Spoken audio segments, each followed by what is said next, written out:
अहो एखादा पोरगा गाडीवर जर असला कॉलेजमध्ये आणि पावसाचे दिवस आहे, चुकून जर घसरून पडला तर पोरगा लागलाय का बघत नाही, कुणी बघितलंय का बघतोय.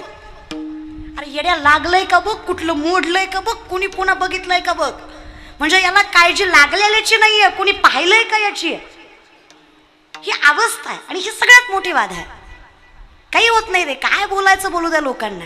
आजपर्यंत कुठल्या माणसाला चांगलं म्हटले. आणि कसं आहे ना, जगाचा मालक पाठीशी असेल ना, हो त्याचं नव्हतं करता येतं. 2 लाख पायदळ 1 लाख घोडदळ आहे स्वराज्याचं, 10 पटीनं जास्त सैनिक शत्रूचं. शिवरायांनी विचार केला असता, माझा बाप निजामाच्या हाताखाली कामं करतो, गुलामगिरी करतो, मी हिंदवी स्वराज्य कसं उभा करणार आहे. स्वतःवर विश्वास आहे, आई भवानीवर विश्वास आहे, किती शत्रू आले तरी तटस्थ उभा टाकून स्वराज्य निर्माण करणार, हा आत्मविश्वास आहे. अहो एवढे छोटेसे मावळे घेऊन, एवढं छोटं सैन्य घेऊन, आपल्यापेक्षा 10 पटीनं जास्त सैन्य असणाऱ्या शत्रूला फक्त 2 लाख पायदळ 1 लाख घोडदळ घेऊन त्यांच्या नाकावर टिचून 260 पेक्षा जास्त किल्ले 40 वर्षाच्या आत हस्तगत केले. हा इतिहास आहे हिंदवी स्वराज्याचा, त्याचे वारसदार आहे आम्ही. कुठल्या गोष्टीला घाबरलं नाही पाहिजे, जगाला घाबरलं. आणि आजच्या तरुण पिढीला विनंती माझी, नुसते शिवराय डोक्यावर घेऊन मिरवू नका, शंभूराजं डोक्यावर घेऊन मिरवू नका. केलाय का विचार काय होतं शंभूराजं. शिवरायांचा काळ तरी चांगला होता. शंभूराजाला स्वतःच्या घरातल्या माणसांनी दगा दिला. स्वतःची सख्खी मानणारी आई सुद्धा स्वतःच्या पोटच्या पोराच्या राज्याभिषेकासाठी जर शंभूराजांना बंदी करायचा आदेश देत असेल तर काय वाटत असेल त्या जीवाला. कारण कायम लक्षात ठेवा, अख्ख्या जगाने जरी नाकारलं तरी माणूस तुटत नाही, पण ज्या दिवशी घरचे अपमान करतील त्या दिवशी माणूस तुटल्याशिवाय राहत नाही. माणसं घरचे सोबत पाहिजे, कायम लक्षात ठेवायचं. बिभीषण सक्का होता पण सोबत रावणाच्या नव्हता, रावणाचा विनाश झाला. लक्ष्मण सावत्र होता पण सोबत रामाच्या होता, रामाचा वनवास आणि रामाचा विजय झाला. ही सत्यता नात्यांची आहे बरं का. मग काही झालं तरी आयुष्यामध्ये रक्ताची नाती सांभाळा, मानलेली नाती सांभाळा. फार काळ नाही येत आपण, फार अहंकार वाढत चाललाय. आयुष्यात थोडासा पैसा आला, थोड्याशा गाड्या आल्या, थोड्याशा बंगल्या आल्या की माणूस फार स्वतःला मोठा झाल्यासारखं समजतो. थोडंसं ज्ञान आलं, काही नसतं रे दादा. ही लोक आज म्हणतात उद्या माझा आवाज बंद पडला, ही लोक मानणार आहेत का. उद्या मला काही झालं ही लोक म्हणणार हा कीर्तन करती तर वर चांगली आहे. काम आहे तोपर्यंत बोलणार आहेत.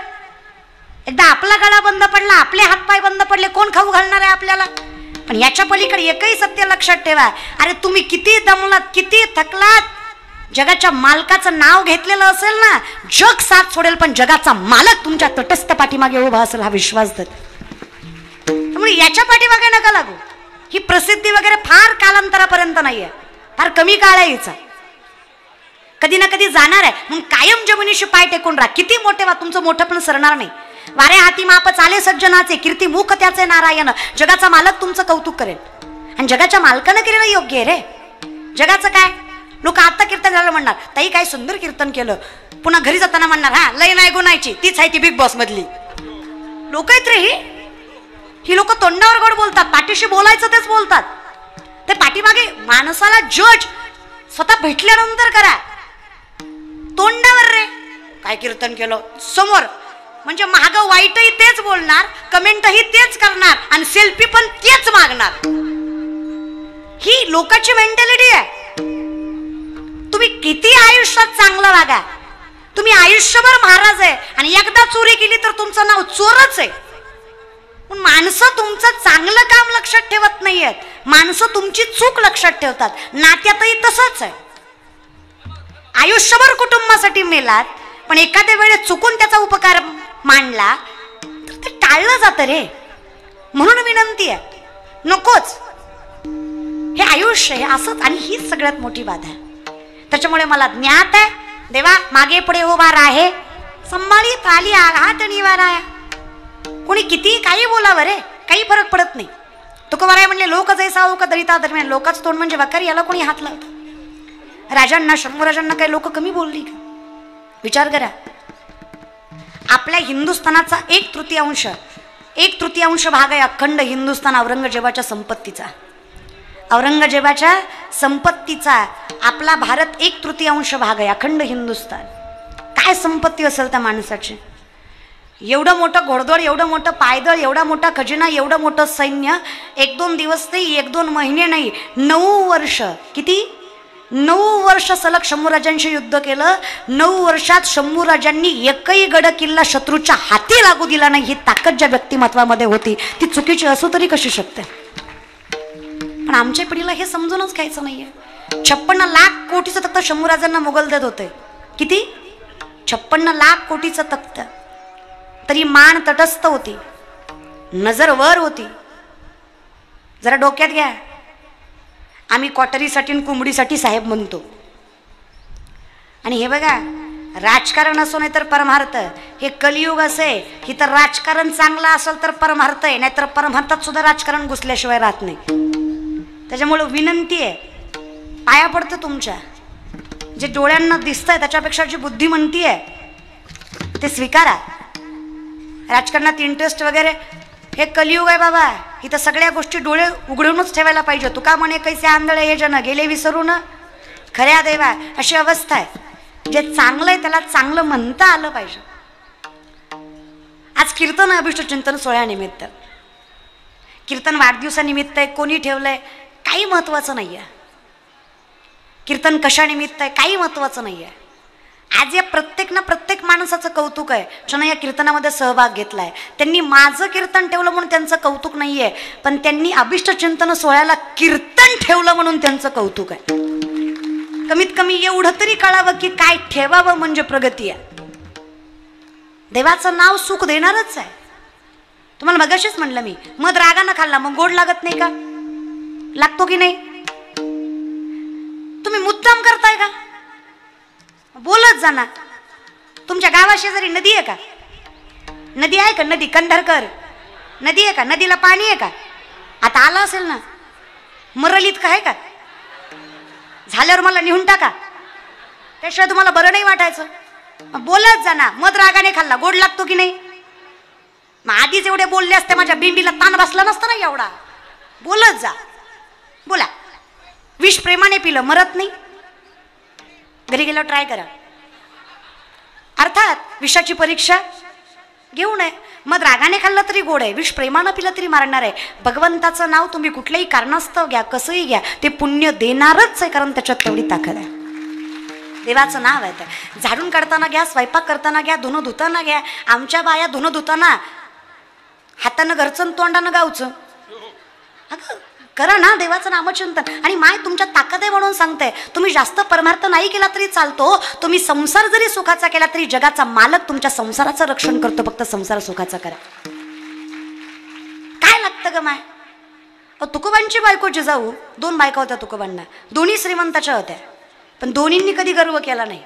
आपल्या सुनाच्या बापाच्या घरी 1.25 ऊस आहे, पण नाचतीच नाचती भांडणार. नुसतं काय बोलावं तुम्ही, माझा बाप काही भिकारी नव्हता, तू सगळं दलिंदरच्या दारात दिलंय, लय मोठ्याची मी, माझं डोळं फुटलं, मी तुम्हाला वय म्हणलं, तुमच्या आधी लय चांगलं चांगलं बघायला आलं मला, माझं नशीब नाच कमी तुमच्या पदरात पडली. अगं खरं आहे ग माय, कोणाचं चांगलं नाही, अवघडच आहे. तुकोबाची बायको आवली 3500 एकर ऊस होता आवलीच्या बापाचा. किती?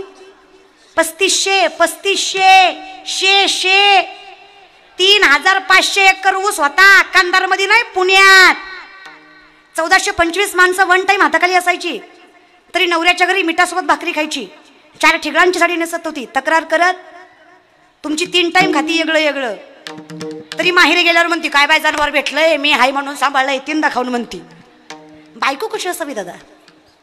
तिनेही तक्रार केली, आवलीनंही तक्रार केली, पण आवलीने देवाकडे बरे नाही केले माझे माय बापे, पदरी बांधिले भिकाराच्या. विचारलं कोणी, काय करतो नवरा तुझा? तुटकाच विना त्याला 2 तारा, मारी रचरा पंढरीच्या मारी रचरा पंढरीच्या. तक्रार करावी. आणि त्याच्याकडे गरिबाच्या नव्हत्या गत्या. जिजाऊही तशीच. 2 जिजाऊ महाराष्ट्रात. एका जिजाऊनं पुत्र दिला म्हणून हिंदवी स्वराज्य उभा टाकलं, एका जिजाऊनं धनी दिला म्हणून परमार्थाचा कळस उभा टाकला. बाई ताकदलं असतं. The woman is an ideal manager. सगळ्यात मोठी व्यवस्थापक स्त्री आहे. मोठ्यातल्या मोठ्या उद्योजकाला जे व्यवस्थापन जमणार नाही ते व्यवस्थापन रोजची गृहिणी घरामध्ये दररोज करते म्हणून तिचा संसार सामर्थ्याने चालतो. लय ताकद आहे माय तुमच्यात. काय कौतुक करावं त्या जिजाचं. तुकोबांना भाकरी दिल्याशिवाय कधी भाकरी खायची नाही.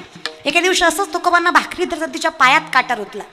शेतकरी ना तुम्ही कंधारकर बसले, थोडेफार शेतकरी आहात का? कौतुकानं सांगत जा शेतकरी आहात ते.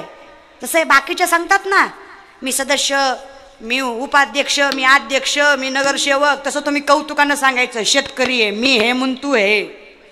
मी नसताना पिकवलं, काही घडलं नसतं तुझ्याकडनं, कौतुकानं सांगायचं. असं विठ्ठलासमोर उभं राहून सांगेल मी, देवा आयुष्यातलं सगळ्यात मोठं सुख दिलंस मला, जागीरदार बापाच्या नाही, अरे शेतकऱ्याच्या पोटी जन्माला घातलं, सगळ्यात मोठं वैभव आहे माझं. अरे श्रीमंताच्या घरी गेला तर अर्धा कप चहा भेटल याची खात्री नाही. त्याची बायको चप्पल घालून विचारती, महाराज चहा घेता का? चहा वत नरड्यात काय होत नाही, मरुदी महाराज तू फक्त वत. अहो शेतकऱ्याच्या घरी जाऊ द्या, काय बाई सत्कार करते महाराज लोकांचा दादा. अहो कमी असेल सोयी सुविधा पण जीव घाण टाकती. बोलताना कळतं काय प्रेम आहे. रात्री 2-2:30 जावं कीर्तन करून एखाद्या शेतकऱ्याच्या दारात, तरी ती बायको म्हणन, हा ताई भाकरी टाकू का? दूध भाकरीच खाऊ घालल, पण प्रेम आहे त्याच्यात. ही 36 भाज्या करती, सगळ्या मिळून खाल्ल्या तरी पोट भरणा. वर्ण म्हणती महाराज फुलका या फुलका, कुठं ठेवती फुलका? अगं जिंदगी भाकरीत गेली, फुलक्यानं पोट भरणार आहे का? अरे शेतकऱ्याच्या दारात महाराज काय कुत्रा जाऊ द्या, भाकरी टाकल्याशिवाय राहत ताकद आहे रे. आणि तुम्ही सांगा विठ्ठल कसा नांदणार नाही त्याच्या दारात? किती समदृष्टी आहे. शेतकऱ्याचा जेवढा जीव त्याच्या पोटच्या लेकरावर आहे, तेवढाच जीव त्याचा गोठ्यातल्या बैलावर सुद्धा आहे. तो त्याच्यातही भेदभाव करत नाही. एवढं मन ज्याचं साफ आहे, देव कसा नांदणार नाही त्याच्या दारात? अहो शेतकऱ्याची मायबाप कधी वृद्धाश्रमात नसतात. वृद्धाश्रमात फक्त शिकलेल्याचीच असतात. जे शिकून लय शाणे झाले, पार डॉक्टर, इंजिनियर, वकील, त्यांचे आईबाप वृद्धाश्रमात. काय त्या श्रीमंतीला खायचं काय? अरे इकडं झोपडी आहे, पत्र्याचं घर आहे, गळतंय, पण शेतकऱ्याचं पोरग मायबापाच्या सुखासाठी जीव घाण टाकतंय. हा तोच महाराष्ट्र आहे माझा. इथे सगळेच वाईट नाहीत रे दादा. आजही आमची तरुण पोरं आईबापासाठी जीव घाण टाकतात. जाण आहे त्यांना बापाच्या फाटल्या धोत्राची, त्याला जाण आहे आईच्या फाटलेल्या पदराची. आज आळंदीला पोरं जातात, घाटावर प्रॅक्टिस करतात, अरे गायन कीर्तन भजन करण्याचा प्रयत्न करतात. अरे सोपं वाटतं का तुम्हाला? मधुकरी खायचे, शिळे तुकडे भाकरी खायची, कसं तरी जगायचं. थोडी प्रसिद्धी आल्यावर माणसाला नाव कळतं दादा, पाठीमागचे दिवस कोणालाच कळत नाही. आणि कीर्तनकार महाराज हे सुद्धा शेतकऱ्याचेच होते. ती श्रीमंताची इकडं वळत म्हणून पैसा बरोबर नसतो. पैसा कमवायचा लय सोपा आहे, खर्चायचा अवघड आहे. आणि ज्याला कुठं खर्चावा कळत नाही त्याची अवस्था शाहरुख खानच्या पोरासारखी होती. कळलं त्यालाच कळलं. काय खाता का पैशाला? आणि पैसा कसला रे? शास्त्र सांगतं विपदो विपदो नेव संपदो न च संपदा विपदा विस्मन्नम विष्णू संपन्न नारायण स्मृती. विपत्ती म्हणजे विपत्ती नाहीये, संपत्ती म्हणजे संपत्ती नाहीये. भगवंताला विसरणं ही खरी विपत्ती आहे, भगवंताला मनात साठवणं ही खरी संपत्ती आहे. जर जपता आली तो सगळ्यात मोठा श्रीमंत. विसराली